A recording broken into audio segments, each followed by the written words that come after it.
नमस्कार बच्चों।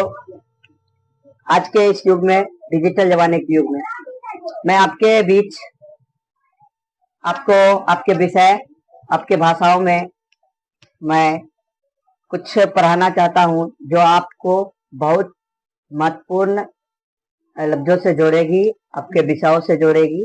तो चलिए, आज का महत्वपूर्ण क्लास सबसे पहले मैं बता देता हूं। ये जो आपको वीडियो मिल रहा है, ये जीनियस कोचिंग सेंटर कंट्रोल की तरफ से मिल रहा है, ठीक है। चलिए, अगर आपको ये वीडियो देखना है, आपको पसंद आता है, तो सबसे पहले आप यूट्यूब पे जाइए। यूट्यूब पे जाने के बाद चैनल पे जाइए और चैनल का नाम है जीनियस कोचिंग सेंटर। उसके बाद यहाँ पर दे दीजिएगा -F6, ठीक है। तो चलिए, यहाँ पर जाके आप चैनल को सब्सक्राइब कीजिए, शेयर कीजिए, बहुत सारे बच्चे को देखने के लिए उत्तेजित कीजिए। चलिए, आपका क्लास रहेगा मैथ का चैप्टर रहेगा। तो चलिए, आप सब रेडी हो जाइए, झट से आप सब रेडी हो जाइए बच्चों, ठीक है। मैं आपको मैथ पढ़ाने वाला हूँ।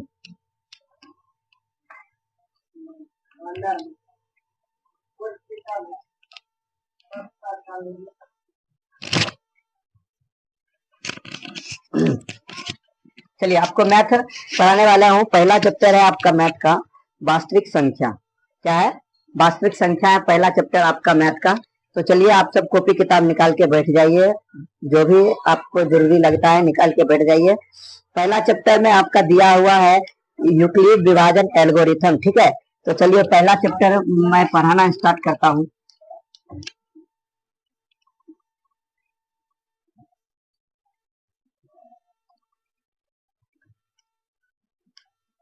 चलिए, आपके मैथ का पहला चैप्टर है वास्तविक संख्या।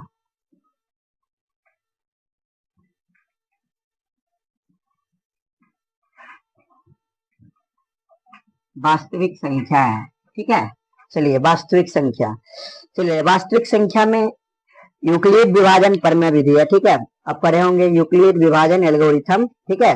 चलिए, इसमें हम आपको पढ़ाने वाले हैं सबसे पहले यूक्लिड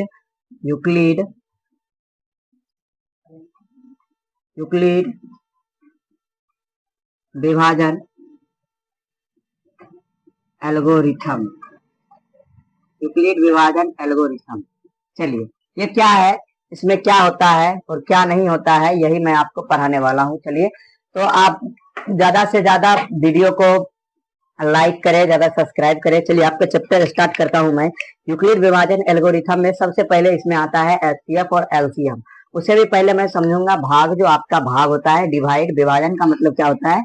डिवाइड। चलिए, भाग में आपका क्या आता है? सबसे पहले भाग में हम जाते हैं। उसके बाद इसमें देखिए, इसमें आता है भाजक आता है, भाज्य आता है, भागफल आता है और शेषफल आता है, ठीक है। भाजक, भाज्य, भागफल और शेषफल। चलिए, इसमें हम आपको पढ़ाने वाले हैं।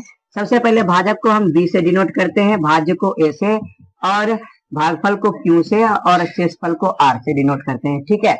चलिए, सबसे पहले कोई संख्या ले लेते हैं। जैसे 2 है, यहाँ पर 4 है, और यहाँ पर हमको निकालना है। तो इसको क्या मानेंगे हम? इसको ये कहते हैं, इसको भाज्य कहते हैं। ये हमारा भाज्य हो जाएगा ए। भाज्य को क्या कहते हैं? ए। बी हमारा क्या हो जाएगा? भाजक हो जाएगा। बी हमारा भाजक। और इसके बाद यहाँ से जो हम निकालते हैं, दो दूनी हो जाएगा कितना? 4 हो जाएगा। दो दूनी कितना हो जाएगा? 4। तो 4 जो ये 2 जो आ गया हमारा, ये हो गया भागफल। कितना हो गया? भागफल हो गया, ठीक है। ये हमारा भागफल हो गया। उसके बाद यहाँ पर आपको जो शेष आया है 0, ये जो शेष आपका 0 आया है, शेषफल जो आपका आया है, शेषफल आर हो गया हमारा, ठीक है। शेषफल क्या हो गया? आर हो गया। तो चलिए, इसमें हम आपको पढ़ाने वाले हैं बी भाजक, ए भाज्य और भागफल हमारा शेषफल हो गया आर। इसको आप बनाते होंगे बचपन में, आप बनाते होंगे भाग। तो भाग जो आप बचपन में बनाते थे, उस भाग को आप कैसे डिनोट करते थे, तो मैं बताता हूं। अगर आप ऐसे निकाल लेते थे, तो आप इसको निकालते या प्रूव कैसे करते थे कि आखिर ये मेरा भाग सही है या गलत है। तो चलिए, इसको प्रूव आप करते थे। सबसे पहले क्या करते थे आप? इसको और इसको गुना करके शेषफल को जोड़ देते थे। यानी कि भाजक गुना भागफल करके प्लस आप क्या कर देते थे? प्लस शेषफल कर देते थे, ठीक है। चलिए, प्लस शेषफल करते थे, तो आपका प्रूव्ड हो जाता था। यहाँ पर लिखेंगे भाज्य बराबर भाजक गुना भागफल प्लस शेषफल, ठीक है। चलिए, भाजक गुना भागफल, अभी तुरंत हम आपको बताए हैं यहाँ पर भाजक क्या है हमारा, भाजक यहाँ पर बी है, तो बी हमारा कितना है, 2 है। भागफल हमारा अभी कितना आया, 2 आया है। और शेषफल हमारा कितना है, तो 0 है, तो 0 दे दीजिएगा। ठीक है, चलिए अब दो दूनी करेंगे तो ये हमारा हो जाएगा 4 प्लस 0 बराबर 4। यानी कि हमारा जो आंसर था वो हमारा निकल गया। ठीक है, यानी कि हम जो भाग बनाए हैं वो हमारा सही है। क्या है, सही है। तो सही जो ये हमारा भाग है, जो हमारा भाग सही है, तो इसका एक फॉर्मूला आता है ए बराबर बी क्यू प्लस आर। ए बराबर बी क्यू प्लस आर। ठीक है, ए बराबर बी क्यू प्लस आर, ये हमारा फॉर्मूला होता है।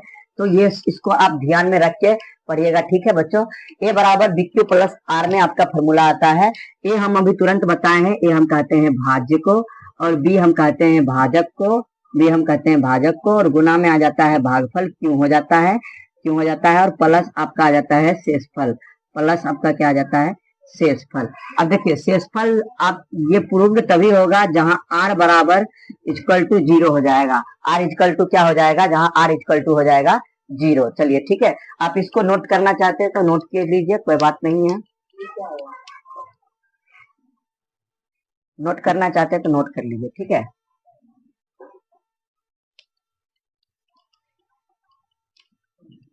नोट करना चाहते हैं तो नोट कर लीजिए। चलिए आप आगे में आ जाइए, यहाँ आर बराबर 0 आ गया आपका। तो चलिए यहाँ पर आप जो देख रहे हैं वो बहुत ही बेहतरीन है, और बेहतरीन से बेहतरीन आपको क्लास मिलेगा। ठीक है, चलिए उसके बाद यहाँ पर भाज्य बराबर भाजक गुना भागफल प्लस शेषफल, ये आपका फॉर्मूला आ गया है। तो इसी फॉर्मूला को बताए थे यूक्लिड विभाजन विधि, यूक्लिड विभाजन परमिका बताए थे, जिनका नाम है मोहम्मद इब्न आलम खारिजमी, जो 1780 से लेकर 1850 ईस्वी तक थे। ठीक है, इनका ही नाम यही रखे थे, जिन जो परिमिका दिए थे, जिनका नाम है यूक्लिड विभाजन एल्गोरिथम। ये आप याद रखिएगा, ये से पूछेगा नहीं सवाल आपसे। तो चलिए यूक्लिड विभाजन एल्गोरिथम को हम बनाते कैसे हैं, उसके लिए आपको करना क्या है, तो सबसे पहले आप इसको उतारिए, उसके बाद मैं आपको बताने वाला हूँ बहुत मोस्ट से मोस्ट इम्पोर्टेंट सवाल। चलिए बच्चों, वीडियो को शेयर जरूर कीजिएगा प्लीज। शेयर में प्लीज आप 1000 कर दीजिए, 1000 शेयर कर दीजिएगा आप, तो मैं संतुष्ट हो जाऊंगा। उसके बाद मैं खुद बच्चों को कमेंट करूंगा, बच्चों से बात करूंगा। ठीक है, अगर आपको व्हाट्सएप नंबर चाहिए, अगर यही इसी चीज का आपको पीडीएफ चाहिए, तो व्हाट्सएप नंबर मेरा है, व्हाट्सएप नंबर ले लीजिए। व्हाट्सएप नंबर है मेरा 7808988597। ठीक है, ये मेरा व्हाट्सएप नंबर है, और इस पर आपको मिल जाएगा पीडीएफ। ये जो जितने पढ़ाई कर रहे हैं इनका पीडीएफ आपको मिल जाएगा। अगर आप पीडीएफ उतारना चाहते हैं तो पीडीएफ आप ले सकते हैं। ठीक है, मैं यहाँ से पीडीएफ दे सकता हूँ। ठीक है, चलिए व्हाट्सएप नंबर लिख लीजिए 7808988597। चलिए ठीक है, आपको व्हाट्सएप नंबर मिल गया, आप पीडीएफ व्हाट्सएप पर से ले सकते हैं। चलिए धन्यवाद।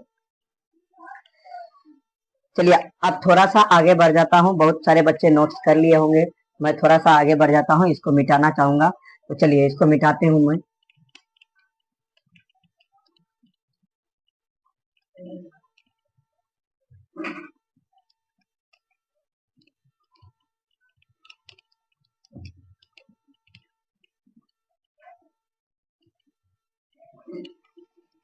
चलिए यहाँ आपका बताया जाएगा एक यूक्लिड विभाजन विधि से। चलिए जैसा कि कोई संख्या ले लेता हूं मैं, जैसे कि मान लीजिए यहाँ पर मैं ले लिया 220। ठीक है, 220 ले लिया, और 220 को हम जब भाग देंगे किसी संख्या से, यानी अगर हम इसका एचसीएफ निकालना चाहेंगे, तो एचसीएफ पहले आवाज से हम निकाल लेते हैं। ठीक है, एचसीएफ निकालेंगे, इसका आ जाएगा 110, फिर 2 से लगाएंगे, ये हो जाएगा हमारा कितना, ये हमारा हो जाएगा 55, फिर यहाँ लगाएंगे 5 से, तो ये हमारा क्या आ जाएगा, 11 हो जाएगा। ठीक है, चलिए धन्यवाद, ये 11 आ जाएगा।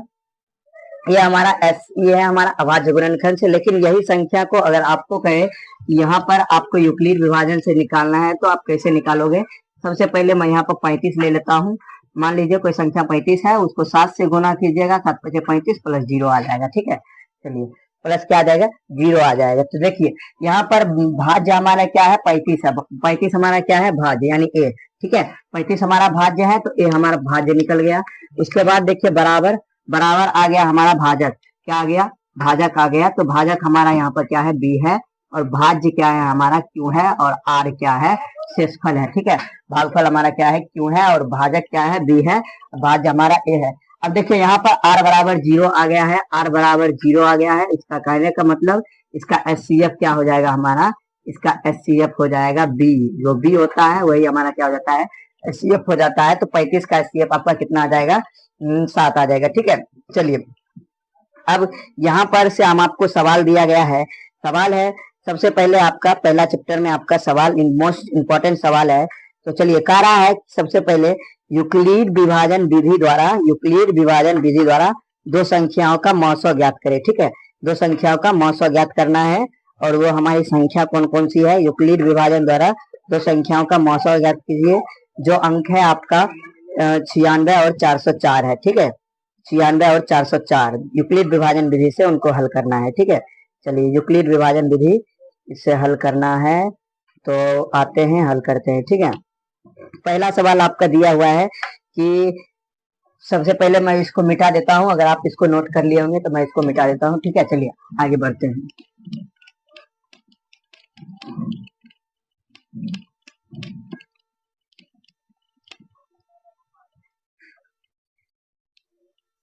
चलिए आपका सवाल दिया हुआ है, पहला क्वेश्चन है आपका कि 135 और 225 है। ठीक है, चलिए 135 और 225 135 और 225 का यूक्लिड विभाजन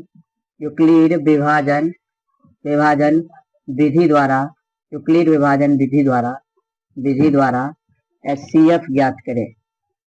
HCF ज्ञात करें। चलिए HCF ज्ञात करें।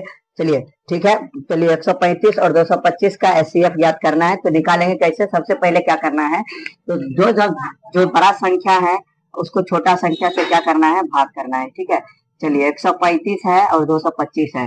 तो 135 के 225 से भाग करेंगे, दो बार में लगाएंगे तो 170 आ जाएगा, 270 आ जाएगा। तो चलिए एक ही बार में लगाते हैं, ये हो जाएगा हमारा 135, घटाएंगे ये हमारा 0 आ गया।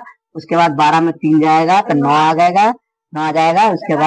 उसके बाद यहाँ क्या हो जाएगा, कट जाएगा। ठीक है, 90 आ गया। ठीक है, चलिए तो यहाँ पर लिखेंगे यूक्लिड विभाजन बराबर ए बराबर BQ प्लस R। उसके बाद यहाँ पर लिखेंगे 225 बराबर 135 गुना 1 प्लस R हमारा कितना आ गया, 90। ठीक है, R हमारा कितना आ गया, 90। देखिए HCF तभी निकलेगा जब यहाँ R हमारा 0 जिस समय आ जाएगा उस समय हमारा B का पॉइंट क्या हो जाएगा, HCF निकल जाएगा। फॉर्मूला है ए बराबर BQ प्लस R। हाँ बच्चों, फॉर्मूला है ये। ठीक है, हाँ फॉर्मूला है, नोट कर लीजिए।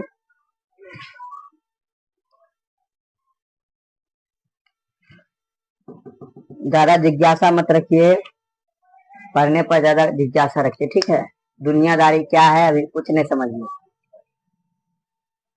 चलिए एक बच्चों का कमेंट आया है कि सर ये सब क्या कर रहे हैं। बाबू ये सब आप ही के भलाई के लिए कर रहे हैं। ठीक है, तो बैच चलता है ऑफलाइन में, इस क्लास का भी बच्चा जो पढ़ता है।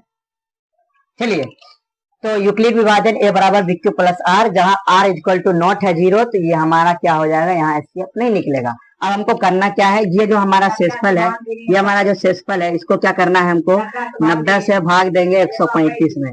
90 से क्या करेंगे, 135 में भाग देंगे, दो बार में लगाएंगे तो आ जाएगा 180, दो बार में लगाएंगे तो 180 आ जाएगा। इसीलिए इसको क्या कितने बार में लगाएंगे, एक बार में लगाएंगे तो यहाँ आ जाएगा 90। चलिए 90 घटाएंगे, तो सबसे पहले 90 को घटाते हैं। ठीक है, 90 घटाएंगे तो कितना आ जाएगा, इधर 5 आ जाएगा और यहाँ क्या आ जाएगा, 4 आ जाएगा। ठीक है, तो चलिए यहाँ पर फिर लिखिएगा यूक्लिड, यहाँ पर लिखिएगा यूक्लिड विभाजन ए बराबर BQ प्लस R, यानी कि 135 बराबर आ जाएगा 90 गुना 1 प्लस R बराबर कितना आ गया, 45 के लिए। यहाँ पर इसको भी नोट कर लीजिए। ठीक है,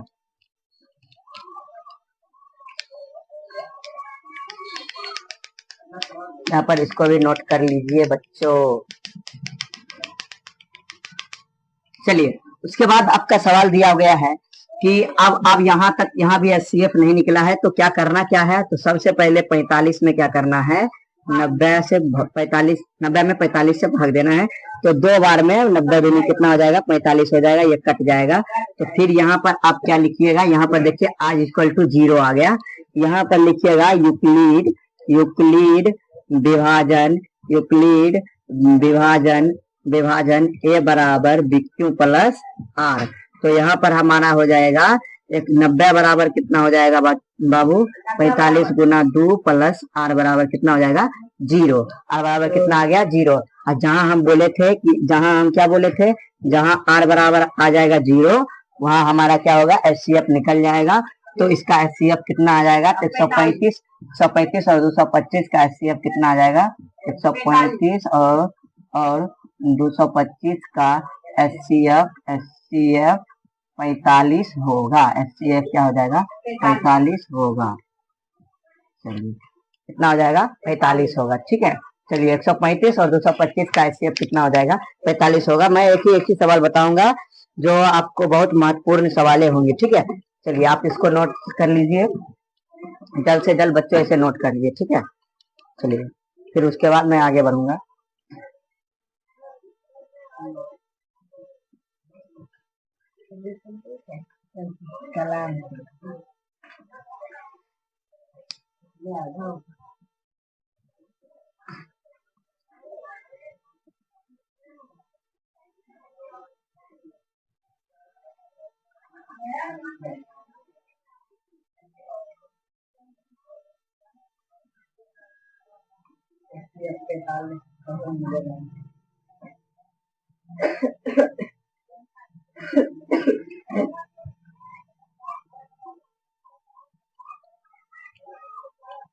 चलिए बच्चों,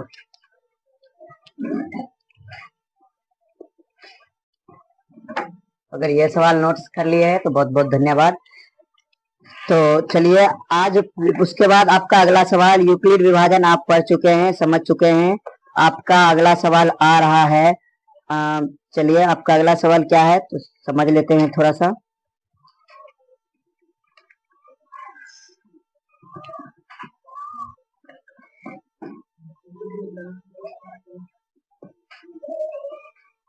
भाई साहब पढ़ने पर ध्यान दो, ज्यादा इधर उधर मत करो।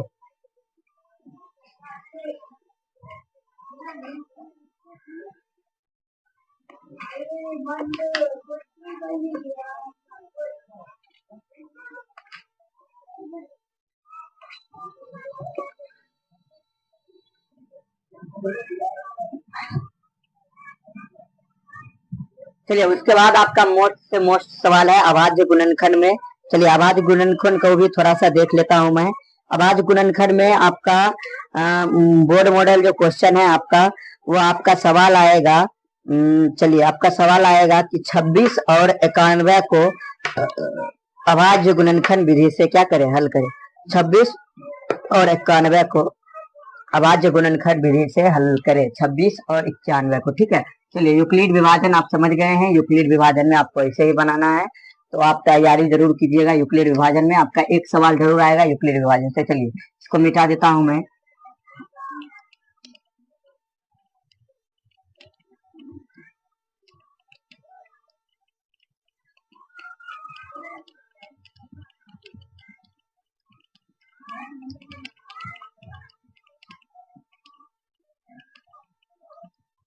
मोस्ट से मोस्ट आपको क्रैश कोर्स में सवाल मिलेगा जो आपको बहुत ही महत्वपूर्ण देने वाला है। ठीक है, चलिए आपको सभी सब्जेक्ट का मोस्ट से मोस्ट आपको वीडियो मिल जाएगा, आप उसके लिए कृपया तैयार रहिएगा। ठीक है, चलिए आपका अगला सवाल कह रहा है कि 26 और 91 का HCF और LCM ज्ञात करें अभाज्य गुणनखंड विधि से, और उसके बाद इसकी जांच कीजिए कि दो संख्या का गुणनफल HCF और LCM है। तो चलिए इसको भी थोड़ा सा मैं हल कर लेता हूं। चलिए आपका सवाल है, सवाल नंबर 1 है आपका 2 है, कह रहा है कि अभाज्य गुणनखंड विधि से 26 और 91 का HCF HCF और LCM ज्ञात करें। HCF और LCM ज्ञात करें। ठीक है, चलिए अभाज्य गुणनखंड विधि से 26 और 91 का HCF और LCM ज्ञात करना है। तो चलिए बनेगा ये कैसे। तो सबसे पहले अभाज्य गुणनखंड विधि क्या होता है। तो अभाज्य गुणनखंड विधि को मैं थोड़ा सा समझा देता हूँ। चलिए कह रहा है अभाज्य गुणनखंड विधि। ठीक है, अभाज्य गुणनखंड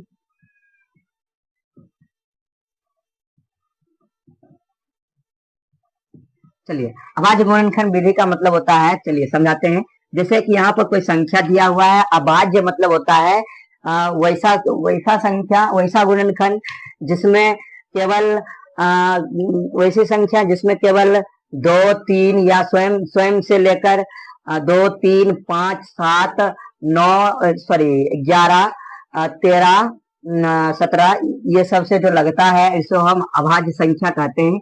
जैसे कि मान लीजिए यहाँ पर 2 है और 3 लगेगा, 5 आएगा, 7 आएगा, उसके बाद 11 आएगा, उसके बाद 13 आएगा, 17 आएगा, 19 आएगा, उसके बाद आपका आ जाएगा 10, 23 आ जाएगा, उसके बाद आपका आ जाएगा 29 आ जाएगा। तो इस प्रकार आपका जो आएगा तो ये ये हमारा अभाज्य गुणनखंड है। ठीक है, यही हमारा अभाज्य संख्या है और यही हमारा, इसी से हमको क्या करना है, अभाज्य गुणनखंड बनाना है। तो कह रहा है आपका 26 का पहले आप अभाज्य गुणनखंड 2 से लगाइएगा तो 13 आ जाएगा। उसके बाद देखिए 13 13 से लग जाएगा तो 13 13 से लग जाएगा, यहाँ पर एक लिखिएगा। उसके बाद 91 आएगा। ठीक है, चलिए 91 आप किससे लगेगा तो ये आपको समझना है। ठीक है, 91 किससे लगेगा तो 2 से नहीं लगेगा, 3 से नहीं लगेगा, 5 से नहीं लगेगा, 13 से लगेगा। ठीक है, 13 से लग जाएगा। 13 26 39 13 54 13 65 63 26 91 आएगा। 13 सत्ते 91 नहीं आएगा, 13 91 आएगा। ठीक है, तो 13 को सबसे पहले 7 से लग सकता है तो 7 से यहाँ लगाएंगे, 13 सत्ती 91, तो फिर 13 से लगा देगा तो 1 आ जाएगा। चलिए यहाँ पर लिखिएगा 26 बराबर 2 इंटू 13 इंटू 1। उसके बाद यहाँ पर लिखिएगा 91 तो 7 इंटू 13 इंटू 1। ठीक है, तो एक इसमें हमको मिल रहा है 13, तो 13 को घेरा लगा देंगे जो कॉमन होगा। उसके बाद यहाँ पर लिखेंगे HCF बराबर 13, तो इसका आंसर आपका 13 निकल जाएगा। ठीक है, HCF आपका 13 आ जाएगा 26 और 91 का। ठीक है, 7 बार में लगाए हुए हैं, मतलब 13 सत्ती 91 7 बार में लगाते गए हैं बाबू। ठीक है, चलिए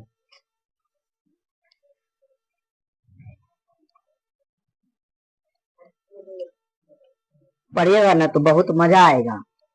ठीक है, काहे कि 10th का है, अब 1 महीना आपको 1.5 महीना बचा हुआ है, तो आप तैयारी खूब कीजिए। सबसे ज्यादा आपका जरूरी है सेल्फ स्टडी, आप खुद पढ़ना चाहिए क्योंकि आप 1 साल जो पढ़े हैं वो भी जांच लीजिएगा और क्या क्या नहीं आता है तो आप यहाँ से सीख सकते हैं। ठीक है, तो आप जो जो भूल जाते हैं वो यहाँ से सीख सकते हैं। ठीक है, मैथ का इम्पोर्टेंस हम चाहते हैं सभी बच्चों मैथ में 100 नंबर लाए। मैथ में 100, मैथ में कुछ नहीं है, आपको सूत्र भी ऑल टू ऑल आपको पीडीएफ में मिल जाएगा। तो आप व्हाट्सएप नंबर ज्वाइन कीजिएगा तो आपको पीडीएफ में मिल जाएगा। ठीक है, व्हाट्सएप नंबर ज्वाइन कीजिएगा, आपको पीडीएफ मिल जाएगा पूरे सूत्र का। ठीक है, पूरे 10th में जितने भी मैथ के सूत्र हैं आपको व्हाट्सएप नंबर पर मिल जाएगा। व्हाट्सएप नंबर हम आपको दे चुके हैं 7808988597। चलिए ठीक है, चलिए आप इसका कार्य एलसीएम भी निकालने के लिए। ठीक है, एचसीएफ और एलसीएम ज्ञात करें तो एलसीएम कैसे निकालेंगे तो 26 है 91 है। सबसे पहले इसमें किससे लगाएंगे, 2 से नहीं लगेगा तो सीधा सीधा 2 से नहीं लगेगा बाबू, 2 से दोनों में संख्या में नहीं लगेगा ना, तो 13 से लगाएंगे। 13 बार में 13 दूनी 26 63 91, तो चलिए इसका एलसीएम लग जाएगा। एलसीएम हो जाएगा 13 इंटू 2 इंटू 7, तो 13 दूनी 26 और 26 सत्ते कितना हो जाएगा। चलिए सबसे पहले 63 91 और 91 दूनी आपका हो जाता है, चलिए 91 दूनी 9 दुए दो 9 दुए दो सॉरी 2 एकम 2 9 दूनी 18 182 आपका आंसर आ जाएगा एचसीएफ का, 82 आपका एचसीएम का आ जाएगा। ठीक है, चलिए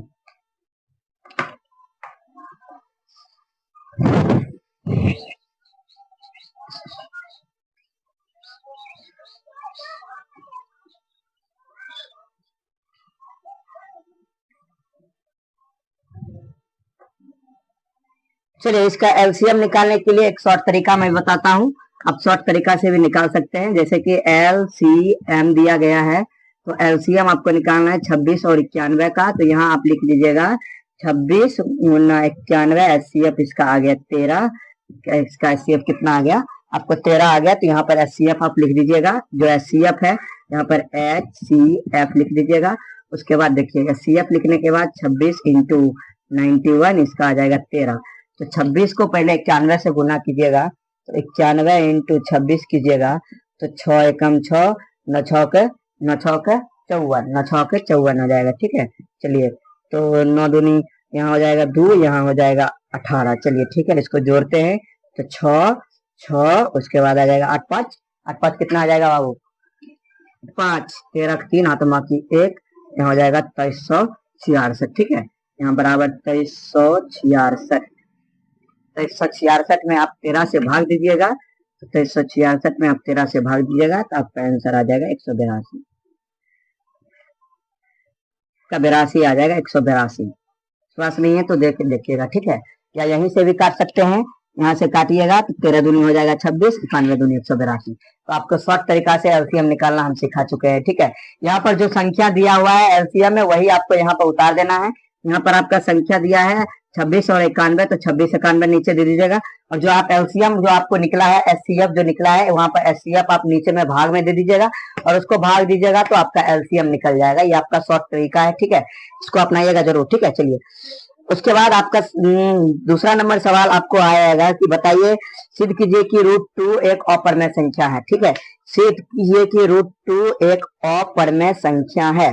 तो आप इसको कैसे सिद्ध कीजिएगा? तो सबसे पहले √2 एक अपरिमेय संख्या है, सबसे पहले आप इसको नोट कर लीजिए। नोट करने के बाद मैं बता दूंगा। ठीक है, चलिए इसको नोट कीजिए।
चलिए आगे बढ़ते हैं। ठीक है, चलिए आपका जो दूसरा नंबर सवाल है आपका क्या?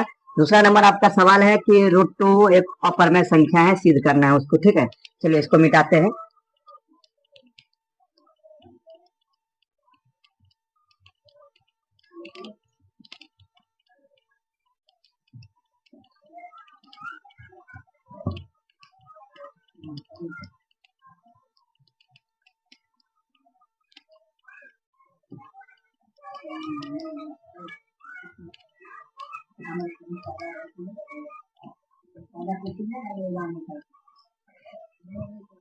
चलिए आपका सवाल है, तीसरा नंबर आपका सवाल है कि बताइए,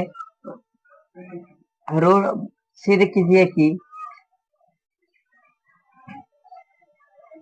सिद्ध करे कि √2 अपरिमेय संख्या है।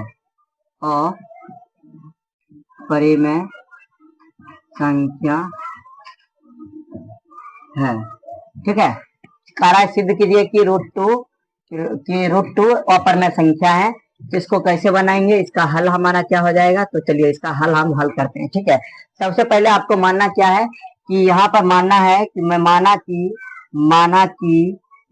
कि √2 परिमेय संख्या है। ठीक है, माना कि √2 परिमेय संख्या, आपको उल्टा इसमें मानना है। ठीक है, माना कि √2 परिमेय संख्या है, तो यहाँ पर परिमेय संख्या बराबर क्या आ जाता है? तो यहाँ पर लिखेगा √2 बराबर p/q। ठीक है, माना कि √2 बराबर माना कि √2 क्या है? परिमेय संख्या है, तो इसका क्या आ जाएगा, √2 बराबर पी वाई क्यू। इसका मतलब क्या हो जाएगा, √2 बराबर पी वाई क्यू, क्योंकि परमेय संख्या बराबर क्या होता है, पी वाई क्यू आता है। ठीक है, और यहाँ पर लिखिएगा जहां जहां पी और क्यू, जहां पी और क्यू पूर्णांक है और क्यू इजकल टू क्या है, क्यू नॉट इजकल टू क्या है, 0 है।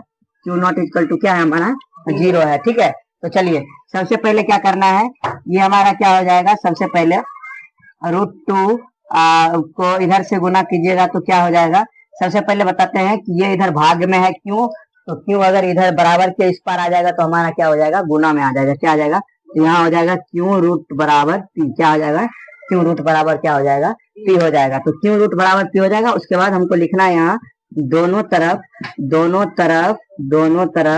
वर्ग करने पर, यानी स्क्वायर करने पर, दोनों तरफ वर्ग करने पर। ठीक है, दोनों तरफ वर्ग करेंगे तो क्यों रूट का होल स्क्वायर हो जाएगा बराबर पी स्क्वायर हो जाएगा। तो इसका आ जाएगा 2 क्यू स्क्वायर बराबर हो जाएगा पी स्क्वायर। ठीक है, 2 क्यू स्क्वायर बराबर पी स्क्वायर। अब यहाँ पर क्या करना है, यहाँ पर आपको लिखना है अगर पी और क्यू पूर्णांक है तो पी बराबर, तो क्या हो जाएगा, पी बराबर एम भी पूर्णांक होगा, पी बराबर एम भी क्या हो जाएगा, पूर्णांक होगा। और यह उभयनिष्ठ है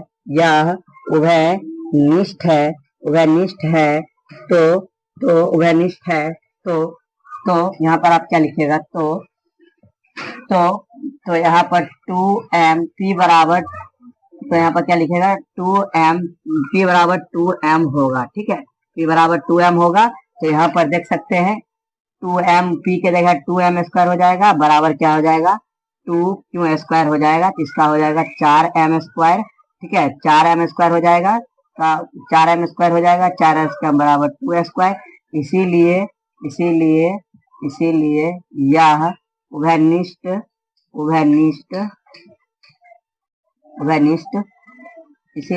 उभयनिष्ठ गुणनखंड 2 है। तो हमारा मानना गलत साबित हुआ, हमारा मानना क्या हुआ, गलत साबित हो गया। तो यहाँ पर लिखेंगे तो हमारा मानना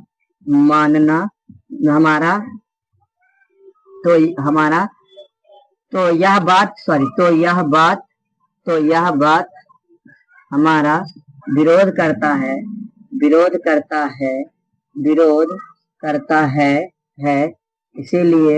इसीलिए √2 अपरमेय संख्या है।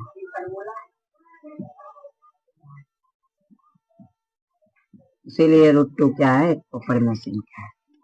चलिए ये आप लिख लीजिए। ठीक है, इसीलिए यह उभयनिष्ठ गुणनखंड 2 है। तो यह बात हमारा विरोध करता है, इसीलिए √2 क्या है, अपरमेय संख्या है।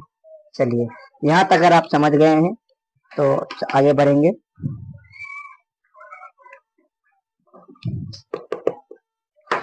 उसके बाद दोस्तों मैं कल बहुपद पढ़ाने वाला हूँ, दूसरा चैप्टर बहुपद में जाऊंगा। बहुपद क्या होता है, रैखिक बहुपद क्या होता है, ये सब मैं बताने वाला हूँ। आज का क्लास यहीं पर खत्म करूंगा। मैथ का पहला चैप्टर वास्तविक संख्या से मोस्ट इंपॉर्टेंट ये 3 ही सवाल आ सकते हैं। 3 में से किसी एक तो सवाल का क्या करना है, आपको जवाब दे देना है। ठीक है, चलिए उसके बाद आपको बता दो कि वीडियो को ज्यादा से ज्यादा आप शेयर कीजिएगा तो आपके साथ साथ और भी बच्चे पढ़ना स्टार्ट कर देंगे, क्योंकि आप ही बच्चों को जागरूक कर सकते हैं। तो शेयर कीजिएगा तो 1000 में शेयर जाना चाहिए। ठीक है, उसके बाद मैं बता दूं कि आपको अगर इस विषय में जो आपने पढ़ाई लिखाए हैं इसका पीडीएफ चाहिए तो आप व्हाट्सएप नंबर ज्वाइन कीजिए। व्हाट्सएप पर आपको पीडीएफ इसका मिल जाएगा। ठीक है, व्हाट्सएप पर आप जाइएगा तो इसका आपको पीडीएफ मिल जाएगा, क्योंकि इसमें एक ग्रुप है और मैं इस ग्रुप को व्हाट्सएप में जरूर शेयर करूंगा। ठीक है, चलिए आप ग्रुप में ज्वाइन लीजिएगा, व्हाट्सएप पर जाइएगा, यहाँ पर लिखिएगा जीनियस कोचिंग सेंटर आप सर्च कीजिएगा। तो आप जीनियस कोचिंग सेंटर सर्च कीजिएगा या फिर आप मेरा नंबर सर्च कीजिएगा 78088859 सर्च कीजिएगा तो आपको मिल जाएगा, आपको हमारा व्हाट्सएप नंबर या हम आपको व्हाट्सएप नंबर का लिंक जरूर दे देंगे। ठीक है, तो आप व्हाट्सएप नंबर पर लिंक लेके उसके बाद मैं इस के इस वीडियो का मैं पीडीएफ भी दे दूंगा और मोस्ट से मोस्ट इंपॉर्टेंट सूत्र भी आपको पीडीएफ के थ्रू मिल जाएगा। ठीक है, चलिए आज का क्लास मैं यहीं पर खत्म करता हूँ। धन्यवाद बच्चों, ना आपका साथ रहे तो हम फिर आगे बढ़ेंगे। ठीक है, चलिए एक मैं बात बोल के जाना चाहूंगा कि जिंदगी में कितना ही कठिनाई क्यों ना आ जाए, परेशानियां क्यों ना जाए, रुकना नहीं है, थकना नहीं है, आगे बढ़ना है, संघर्ष करना है। ठीक है, तभी आप अपने जिंदगी को कुशल बना सकते हो। ठीक है, चलिए धन्यवाद, आज तक का यही।